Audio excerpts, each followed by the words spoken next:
Hello guys, आप देख रहे हैं ओटीजी एकेडमी। तो इससे पहले के वीडियो में मैंने पेज नंबर 62 और पेज नंबर 63 पूरे डिटेल में एक्सप्लेन कर दिया है। उसमें मैंने some basic introduction about heat और लैंटेन हीट टॉपिक पढ़ाया है। ठीक है, तो आप चाहे तो डिस्क्रिप्शन में दिए हुए लिंक पे जाके या फिर आई बटन पे क्लिक करके उसे देख सकते हैं। तो चलिए वीडियो को स्टार्ट करते हैं, लेकिन उससे पहले चैनल को सब्सक्राइब, वीडियो को लाइक शेयर करना मत भूलिएगा। तो हमारे टॉपिक का नाम है रीजेलेशन। रीजेलेशन क्या है? एक टाइप की प्रोसेस है। इस प्रोसेस में क्या होता है, अगर आइस के ऊपर प्रेशर अप्लाई किया जाए, ठीक है, अगर आइस के ऊपर प्रेशर अप्लाई किया जाए, वो क्या होता है, वो लिक्विड फॉर्म में कन्वर्ट हो जाता है, मतलब वाटर फॉर्म में आ जाता है। और अगर हम लोग उसके ऊपर से प्रेशर हटाए तो दोबारा कन्वर्ट होके सॉलिड फॉर्म यानी आइस फॉर्म में आ जाता है। इसी को हम लोग रीजेलेशन प्रोसेस बोलते हैं। तो चलिए इसको अच्छे तरीके से समझने के लिए हम लोग इसका डेफिनेशन पढ़ते हैं। तो इसके डेफिनेशन में क्या देके रखा है वो हम लोग देखते हैं। The phenomenon in which the ice convert to liquid due to applied pressure and then reconverts to ice once the pressure is removed is called regelation। देखिए, हम लोग ने प्रेशर लगाया तो क्या होता है, आइस जो रहता है वो क्या होता है, लिक्विड में कन्वर्ट हो जाता है प्रेशर लगाने की वजह से।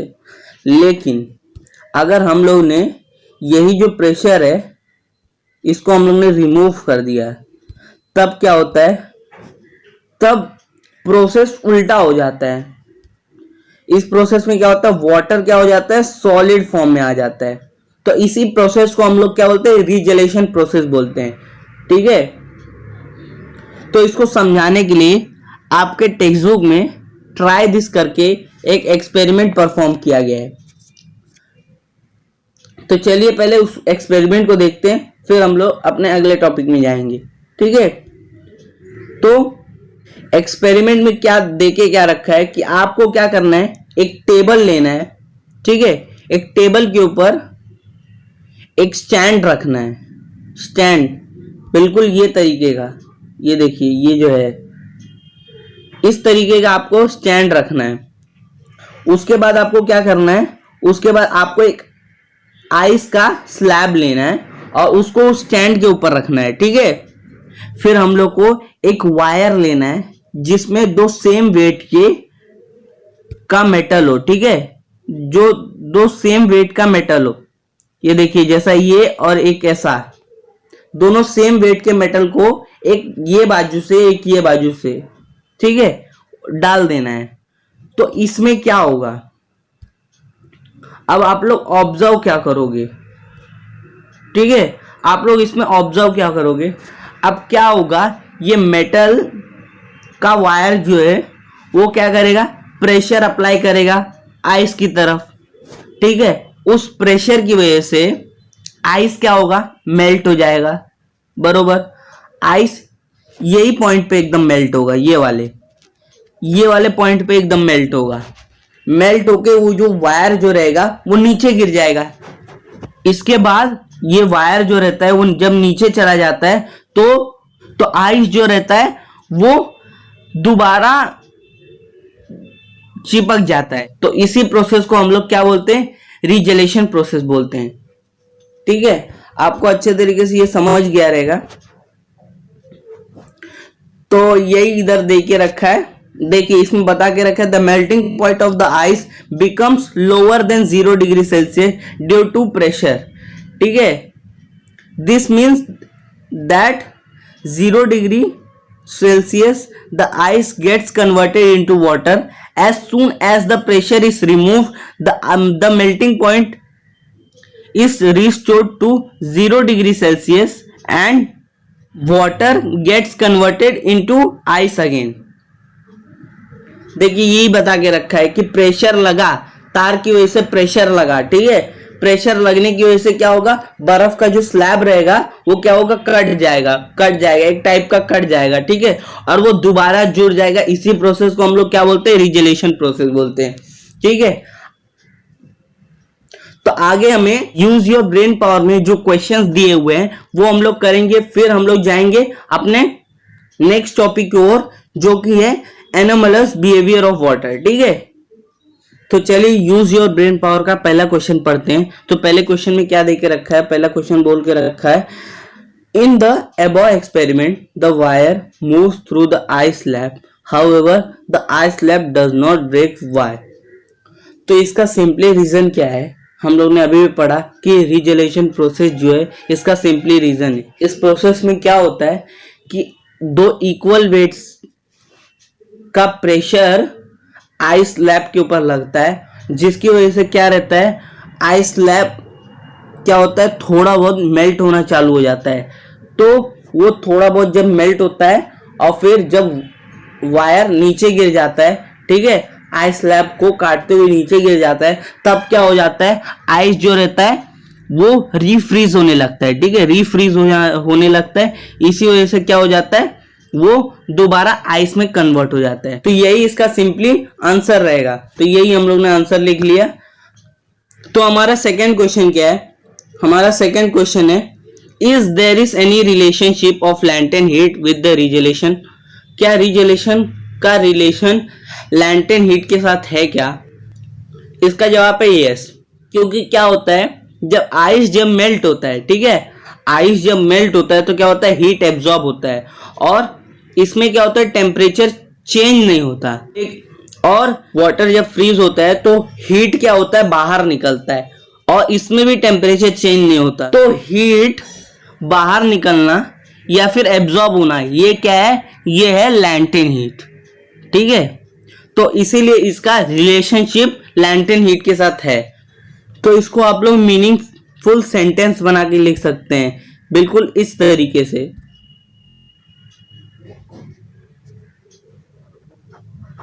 ठीक है, तो चलिए हम लोग अपना अगला क्वेश्चन नंबर 3 करते हैं। ठीक है, डू यू नो का, तो डू यू नो का क्वेश्चन नंबर 3 क्या है, you know that as we go higher than the sea level the boiling point of the water decreases, what would be effect of melting point of solid.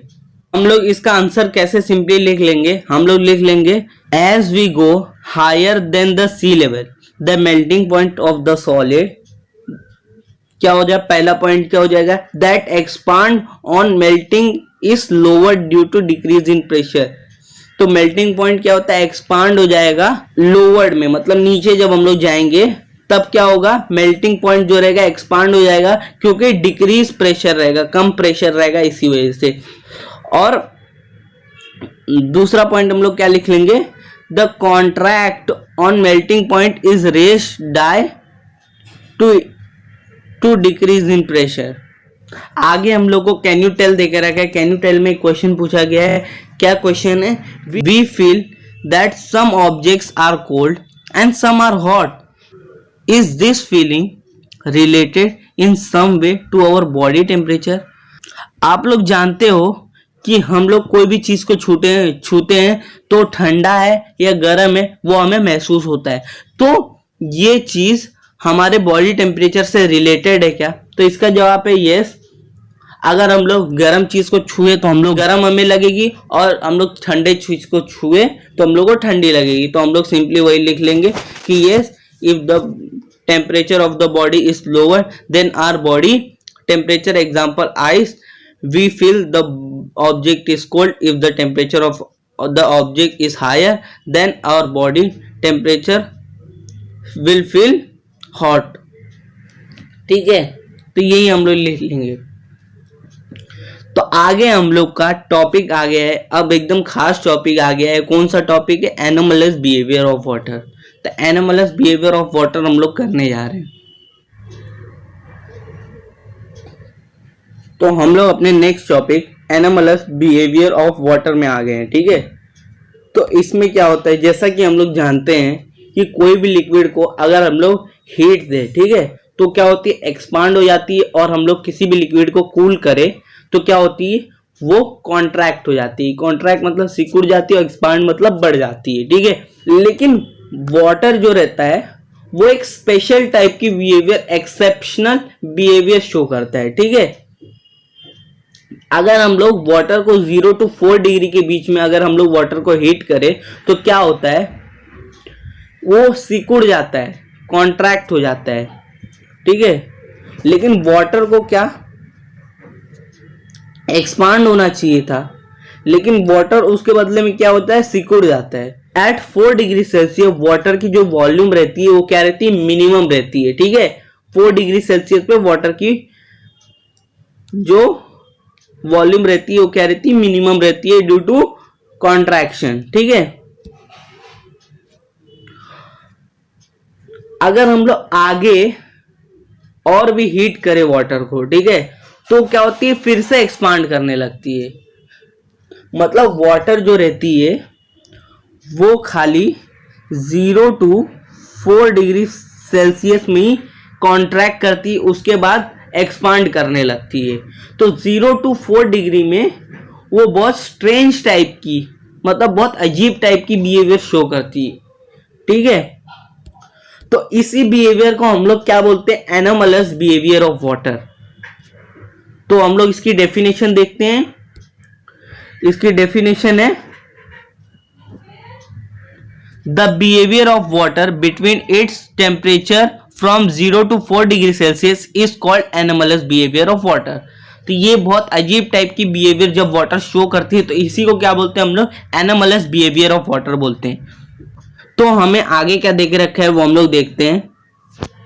तो अगर हम लोग 1 kg water को 0 degree से heat करें, ठीक है, और उसका जो मेजरमेंट रहेगा वो एक ग्राफ पे प्लॉट करने जाएं, तो क्या हम लोग को पता क्या चलेगा, हम लोग को पता चलेगा कि जो वाटर की जो वॉल्यूम रहती है वो क्या रहती है, 4 डिग्री पे क्या रहती है, मिनिमम रहती है।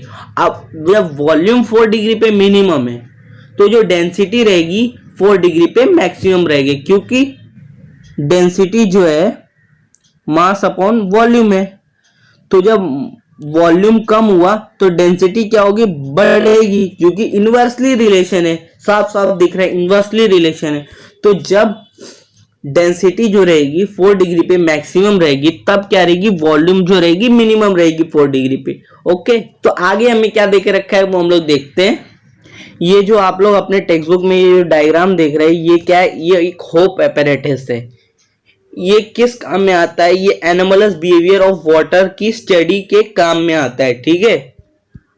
इसमें क्या रहता है, इसमें एक फ्लैट बाउल एक सिलेंड्रिकल कंटेनर के साथ अटैच रहता है, और ये जो फ्लैट बाउल है, हाँ, इसके अंदर सॉल्ट और आइस का मिक्सचर रहता है, ठीक है, सॉल्ट और आइस का मिक्सचर रहता है। तो इसको हम लोग, इस मिक्सचर को हम लोग फ्रीजिंग मिक्सचर बोलते हैं, ठीक है, इस मिक्सचर को हम लोग फ्रीजिंग मिक्सचर बोलते हैं। और थर्मामीटर, ये देखिए, ये पहला थर्मामीटर है, ये दूसरा थर्मामीटर है, ये दोनों का जो मेजरमेंट रहता है हर 30 सेकेंड बाद लिया जाता है, ठीक है। तो आगे हम लोग को देके रखा है, ये देखिए ग्राफ है, हाँ। तो इस ग्राफ में क्या देके रखा है, इस ग्राफ में जो वाई एक्सिस है उसमें क्या प्लॉट करके रखा है, वाई एक्सिस में हम लोग को टेम्परेचर प्लॉट करके रखा है, एक्स एक्सिस पे क्या प्लॉट कर रखा है, टाइम प्लॉट करके रखा है, ठीक है।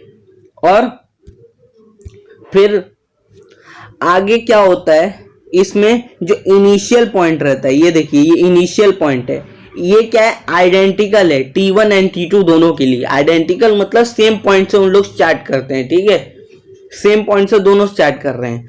अब देखिए इसके बाद क्या होता है, जो T1 है वो बहुत जल्दी डिक्रीज करने लगता है, बहुत फास्ट डिक्रीज करने लगता है, और T2 स्लो डिक्रीज कर रहा है, ठीक है, ये 4 डिग्री तक, ठीक है, 4 डिग्री तक T1 जल्दी डिक्रीज करता है और T2 स्लो डिक्रीज करता है, ठीक है।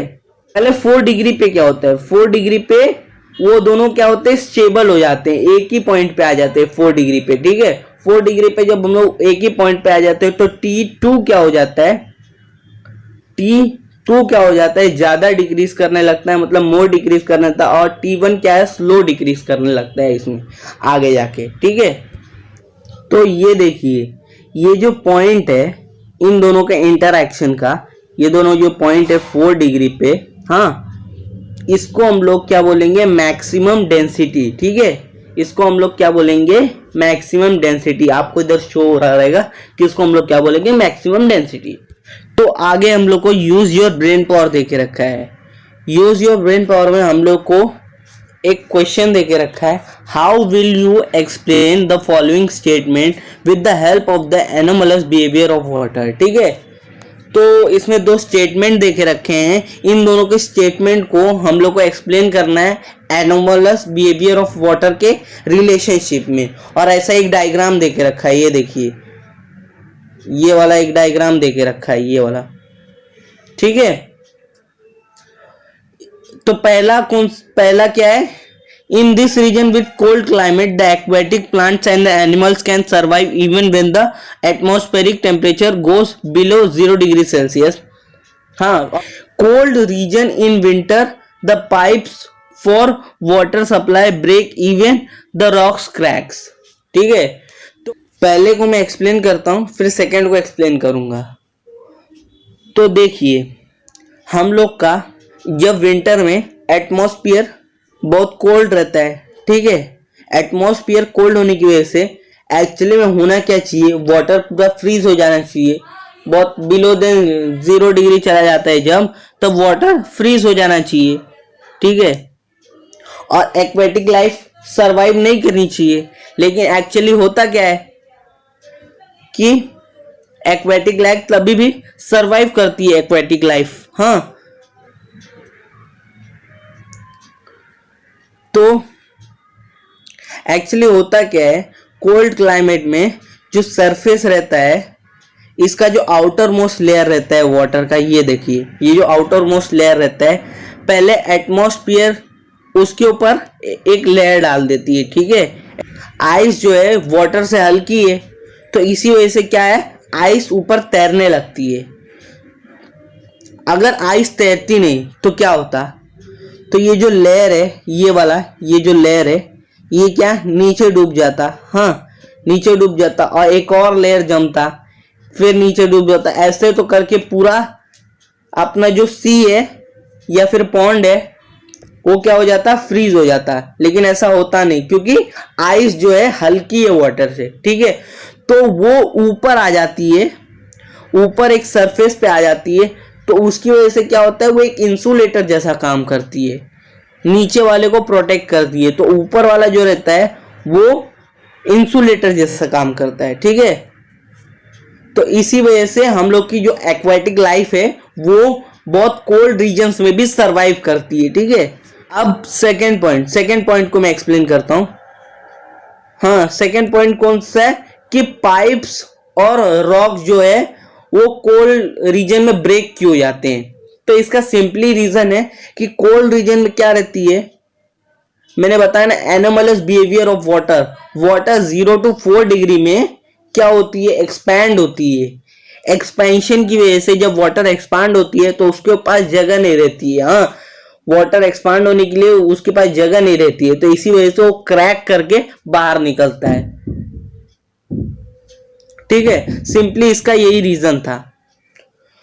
तो इसी के साथ हम लोग आज का लेक्चर को एंड करते हैं। तो वीडियो को देखने के लिए बहुत बहुत शुक्रिया। आप चाहें तो इस लेक्चर के पीडीएफ नोट्स डिस्क्रिप्शन में दिए हुए लिंक पे जाके डाउनलोड कर सकते हैं। हाँ, आप मेरे को इंस्टाग्राम पे भी फॉलो कर सकते हैं, जहां मैं वीडियो के बारे में लेटेस्ट अपडेट्स पहले देता हूं। Thank you for watching video.